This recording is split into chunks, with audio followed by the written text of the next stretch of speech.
રાજ્યના ખેડૂતો માટે માઠા સમાચાર સામે આવ્યા છે।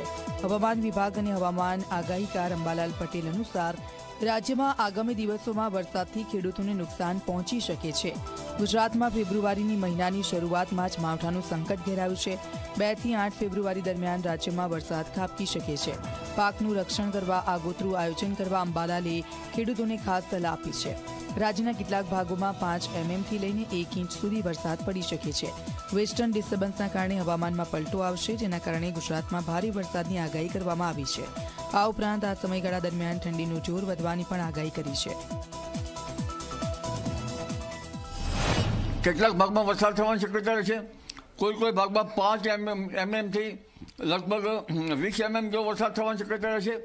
આ માવઠાથી ખેડૂતોએ સતર્ક રહેવાની જરૂર છે, કારણ કે ઊભા કૃષિ પાકોમાં કેટલાક ભાગોમાં આ માવઠાથી નુકસાન પણ થઈ શકવાની ભીતિ સેવાઈ શકે છે। હજી ઉત્તર ગુજરાત અને લગભગ પૂર્વ ગુજરાત પંચમહાલના ભાગોમાં પણ કમોસમી વરસાદ થવાની શક્યતા રહેશે અને આ ભાગોમાં તો હવામાનમાં મોટો પલટો આવશે। તેમજ અન્ય કરા પડવાની પણ શક્યતા વધુ